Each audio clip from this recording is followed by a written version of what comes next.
Pleasure to have you here on the show today. Our focus is on the United States general election and the contending issues that are likely to sway votes for the two major candidates in the election. Who will become the next president of the United States of America? Is it the incumbent Republican President Donald Trump or the candidate of the Democratic Party, Joe Biden? A research conducted by the Pew Research Center indicates that 76% of the voters believe the economy is the most important, 60% are concerned about health care, 64% particularly about Supreme Court appointment, while 62% worry about the coronavirus outbreak. Other issues surveyed include violent crime, foreign policy, gun policy, race and ethnic inequality in America, immigration and economic inequality, climate change, and of course abortion also forms part of the issues raised.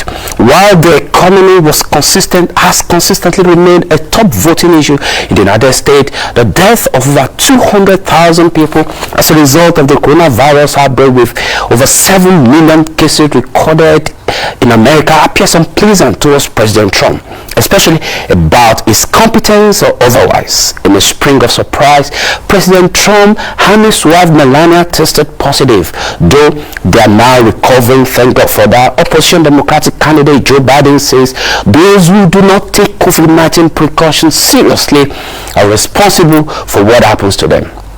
Will President Trump get a second four-year term? What are the chances of a Democratic candidate Joe Biden's takeover of the White House? What are the odds against the two candidates? How deep are the political divisions and racial tensions in America? How much of a factor is the COVID-19 pandemic in the final outcome? And what does Trump's COVID-19 positive status mean for the American voters?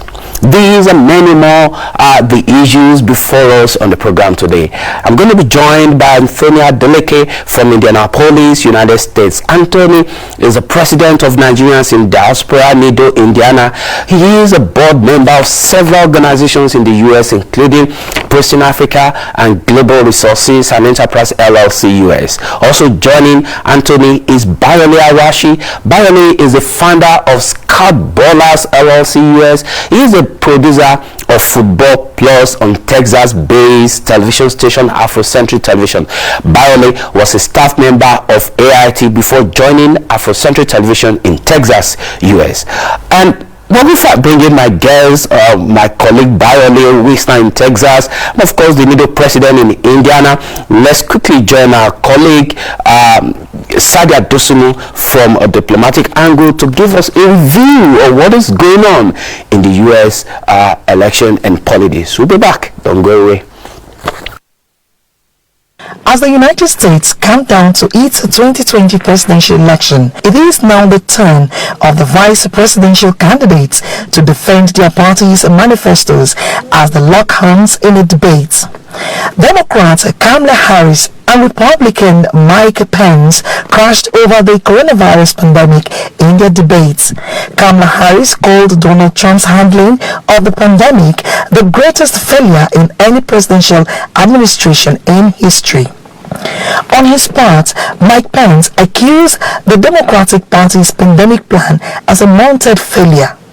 What I want the American people to know is from the very first day, President Donald Trump has put the health of America first. Before there were more than 5 cases in the United States, all people who had returned from China, President Donald Trump did what no other American president had ever done. They knew what was happening and they didn't tell you. Can you imagine if you knew on January 28th, as opposed to March 13th, what they knew, what you might have done to prepare? They knew and they covered it up. The president said it was a hoax. They minimized the seriousness of it. And in spite of all of that, today they still don't have a plan. Well, Joe Biden does. Democratic nominee Joe Biden leads his rival on opinion poll as the lockdown winds down. U.S. President Donald Trump has also refused to take part in a virtual TV debate with his Democratic rival Joe Biden. Earlier, the commission deciding the 15 October Miami debates format said it would have to take place remotely. The decision was made after Trump was treated for COVID-19. Trump, during a telephone interview with Fox Business Channel on Thursday, said that the move for a virtual debate was to protect his rival.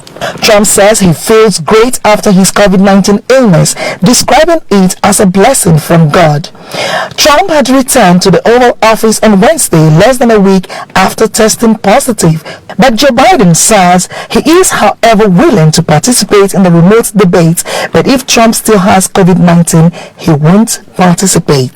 Sadiat Dusmu, AIT News, Abuja.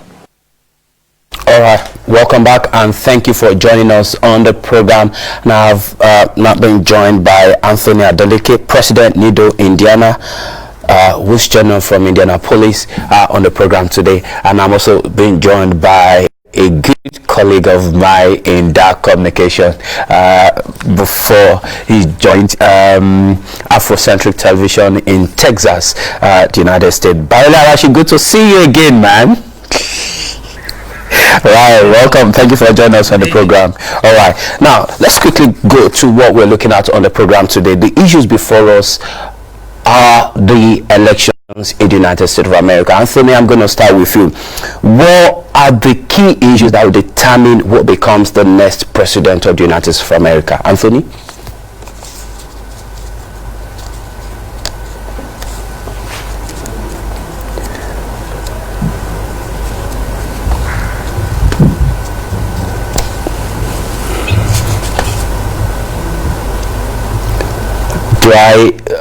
It appears I cannot get Anthony's audio. Yes, Anthony, good.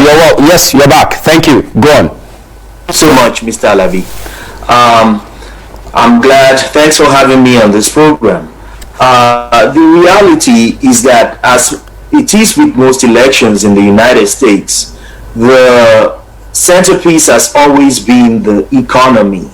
There might be other factors that influences that, just like COVID-19 impact on the economy, but it's mostly around the well-being of people and how they fare economically.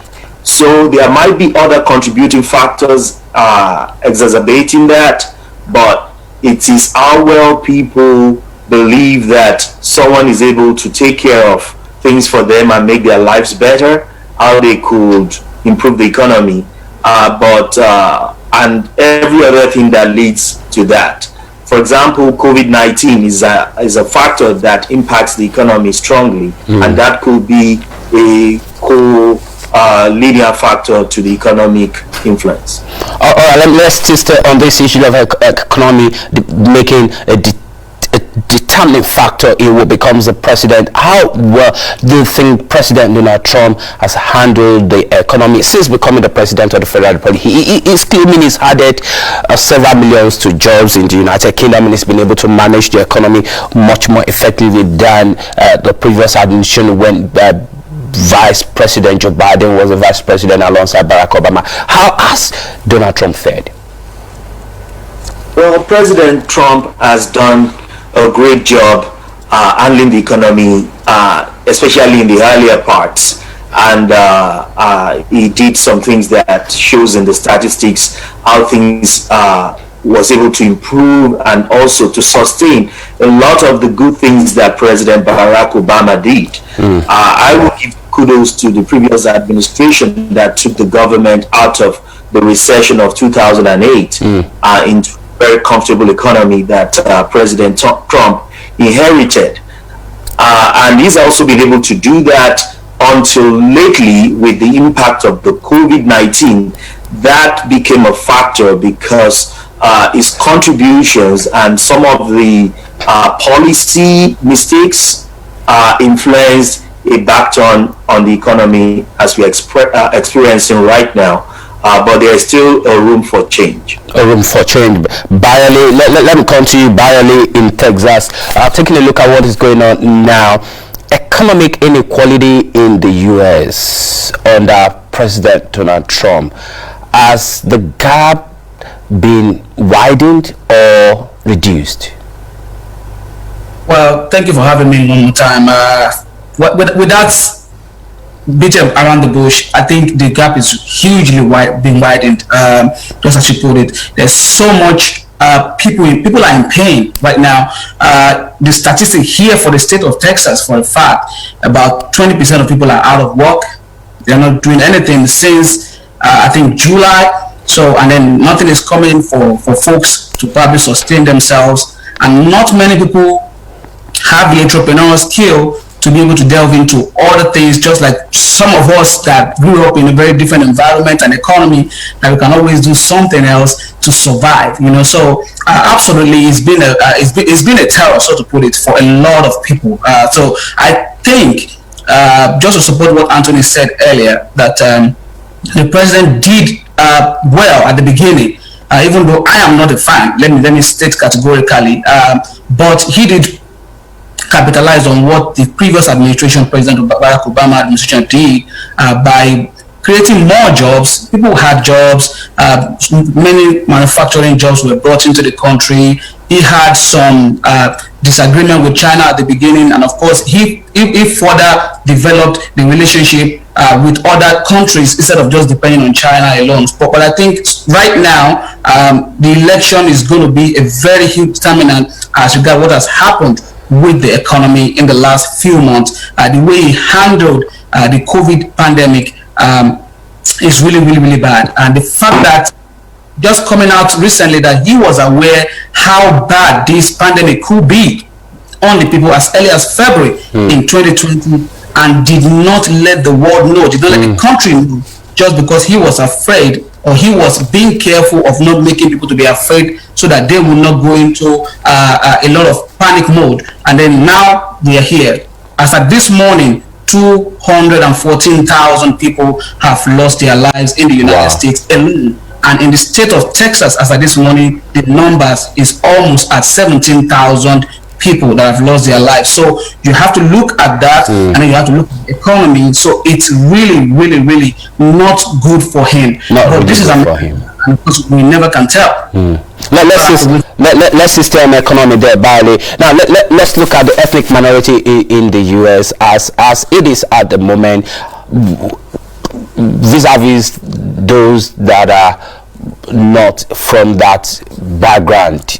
How is it like? What is the competition like? How well are they competing in the economy in terms of job, creating job, or fighting for existing job, either as job seeker or job creator? What is the level of provision and competition between the ethnic minority in the United States and those of their other counterparts? Well, I mentioned that earlier. We are people that are very diverse, and in terms of always surviving in any environment that we find ourselves, Nigerians are very special in that area. So I think so far we have done well for ourselves. And as you may also know, that about 15% of professionals in the United States, talk of medical practitioners, media practitioners, in the military, are actually of Nigerian descent or African descent, so to say. So to an extent, we're actually doing very well. And I've been tracing personally to see how many Nigerians have probably been tested positive around my area. I live in Harris County in the state of Texas, in Houston. And though we're in the red zone here as regard COVID-19, which means that people shouldn't be going out at this time and working and all that. But we have to survive. So a lot of people are still going to work. They're still trying to survive, still trying to make ends meet. So for us, I can say that to an extent we are doing great. Not as great as we would have wanted to be doing, but we are faring well at this moment. Nigerians will always survive exceedingly well wherever they find themselves. They are fighters. I can't testify to that. They are fighters. They fight very well to survive everywhere, anywhere in the world.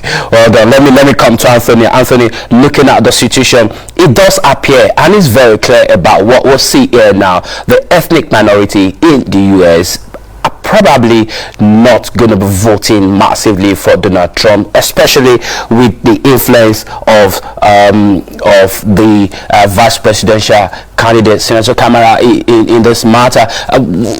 How much of this influence will be able to change the dynamics when the election is finally, the results are finally released? Thanks. I believe that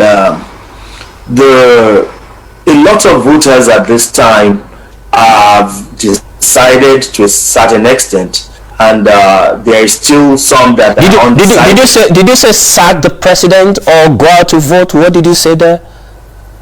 I'm saying decided. Oh, okay, decided. Okay. U.S. elections are about people deciding who they want to vote for, and I think it's the same all around the world.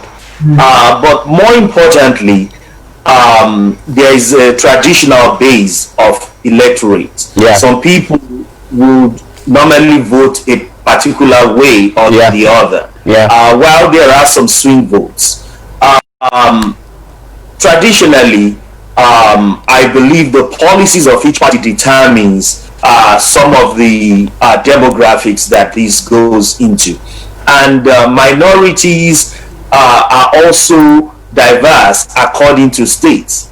For example, in some states, like in Florida, despite a huge Latino population, is still a red state. And there are other places that are swing states, but if you're talking about the demographics in terms of blacks and African Americans, you can certainly say they're going to vote left, they're going to vote blue, considering the policy implications and the way the current regime has handled a lot of issues around ethnic minorities. Yes. Exactly, that matters to them. But Black Lives Matter and things like that. But Anthony, the Latinos, please go ahead. How much of these votes will be able to change the outcome of the election? Because we've had this talk that, look, people from the ethnic background, they probably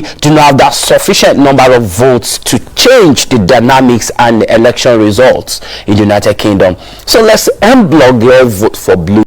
How much of that would change the election results come November 3rd or November 4th?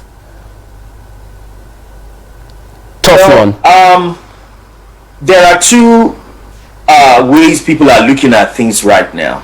One of the perspective is that this will be a close election. Wow. Some polls are predicting a close election, while some are also biased to say that there will be a wide margin. But what we've seen is that there is a large base of undecided voters, even though President Trump is trailing in some opinion polls now, that might swing to his side. And if you notice that despite the current COVID-19 impact to him, is deciding to go on the campaign trail again, even instead of talking. So there could still be some swing votes towards this end time, and things can go either way. And that's why people, whatever their conviction, must be able to go ahead and actually vote, not like in the last time when a lot of people that could have helped decide the vote didn't go out to vote. So what matters now is people, based on your own conviction, you should go out and do the right thing, making sure that either you are voting either by paper ballot, by mail, or you are actually going to be there that day. What matters is that you actually vote. So it's still hopping here, but a lot of advantage is turning towards the Democrats at this time, especially with the handling of the COVID-19 situation that everyone knows that the U.S. has not done a good job at. But you never can tell. It's not over until it's over. Not over until it is over in this matter. Very close, very close, very close. I mean, the last election actually was a big one. What would have thought that Hillary Clinton was winning? The poll was on her side. Everything was on her side. But suddenly, the result did not come to our side. Barely, let me come to you as we begin to do a round off on this program. Barely, come November 3rd, as we look at the situation in the United States, would COVID-19 be a deciding factor against or for President Trump? absolutely is going to be against him. If we're going to use that, it's going to be against him. How? Because of the handling of it. And up till now, the fact that he himself is now a victim of the same COVID-19 that was called a hoax at the beginning of the thing. So that in itself is against him. And if you've probably been following the latest news, as of this morning, the doctor gave him an all clear that he can go back to campaign trail from Saturday, from tomorrow. So you can imagine the type of person of Donald Trump. He will absolutely take the opportunity and will hit the campaign trail right. He's been genuine. He wants to start right from the second day, and he's not somebody that hides his emotion. That's about him. I like, and you cannot attack Trump. If you attack him one time, he's going to come at you 10 times. So for him, that's why some people call him bully. There are some traits in him that you probably want to take as an individual, but not everything. Like the way he responds to most questions, the way he talks, a lot of people are not a fan of it. But believe me, like my fellow interviewer is saying in Indianapolis, that people are of the opinions. A lot of people have not decided yet where they're going to vote. Wow. Though we're about, as of today, about 6 million mail-in ballots as of today of people that have already voted. But no, some people will not decide until that particular day on, okay, who am I giving my vote to? If you go to Twitter and you're really following the US election, you will see what people are saying. People don't hide their feelings. They say it the way they feel, what they're going to do and how they're going to handle it. Some are saying they're going to wait and see what happens. Some waited till when they watched the vice presidential debate between Kamala and Vice President Pence, and some of them decided after that day, and some are still waiting for the virtual debate, which now will not be holding anymore. Already President Trump said it's not going to be a part of that. That is not a debate. But has a decision been taken on that second debate? He said it was not going to be part of the virtual. Will they be live now? Edition taking any update on that? It's not going to be a part of it. And Vice President Biden have also decided to make that day to use it as a town hall meeting, and that will be shown on ABC instead of also being a part of it. So right now, as at this morning, what they have decided to do is to wait for the final one, which is the third one. Hopefully, they might do that one live. All right. Definitely. It's not going to be. Violet, thank you so much for taking your time to join us on the program. Hopefully, we'll be able to maybe one more time get your service there in the US, Texas, giving us some updates during the election, November 3rd, 4th, probably that communications you'll be able to feed us on what is going on over there. Maybe when I'm in Texas, I will stop by and see how. All right, thank you, Anthony. Thank you. Everyone at home for me. Everyone, say thank you, bro. Anthony, thank you so much for your time joining us on the program today. We really appreciate your time, Anthony in Indianapolis. Thank you so much, guys, for taking your time to join us on the show. All right, this is how far we can go on the. All right, this is how far we can go on the program today. We look forward to having a deeper discussion on this election as we draw closer to the date. As we do a countdown on the show, keep safe and enjoy the weekend. My name is Tunde Alabi. On behalf of my entire colleague here in the studio, enjoy the rest of your weekend and keep safe. Bye.